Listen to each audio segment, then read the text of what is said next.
Semblen una disciplina exclusiva del circ, però les acrobàcies aèries cada dia estan més de moda. Les demanden els productors i també el públic en general, encara que no siguin ballarins. Es posen en forma i, a més, es divertixen. I és que, penjada d'una corda, és molt fàcil tornar a sentir-se com una xiqueta. Els peus deixen de pesar i comencem a volar. Una, dos i... Uau!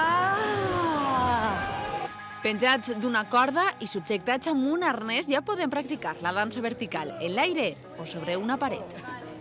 Está todo relacionado con el cuerpo, entonces pues tener un poco de conciencia corporal y pues bueno, conocerte un poco y haber hecho un poco de deporte. Hay que estar fuerte, ¿no? Un poquito solo, no es necesario estar tan fuerte. ¿Abdominal?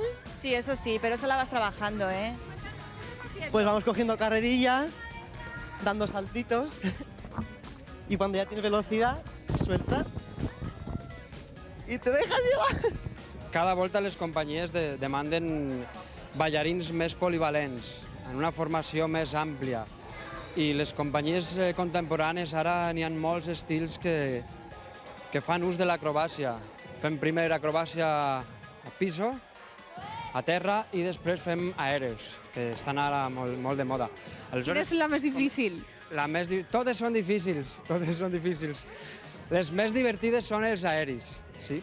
Però és convenient tindre una miqueta de base abans a terra per fer els aeris. Els aeris són el que més agrada a la gent, perquè a tots ens agrada volar.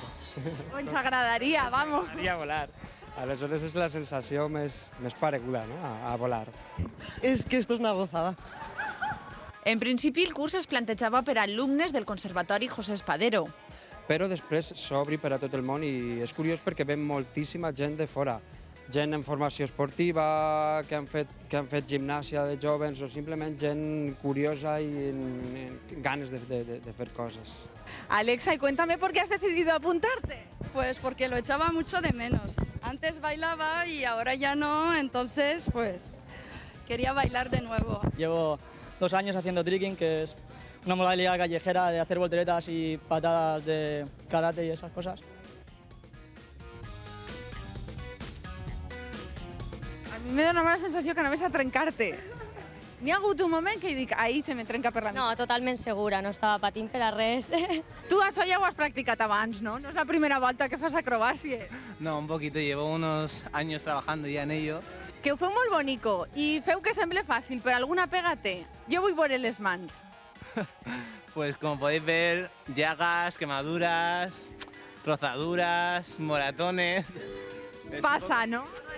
Es un poco duro. És dur, però alhora divertit. La dansa vertical i, en realitat, les acrobàcies, bé en terra, bé aèries, enganxen. Si proven, els sorprendrà el que poden arribar a fer. Això sí, la diversió s'acaba en tocar de peus a terra.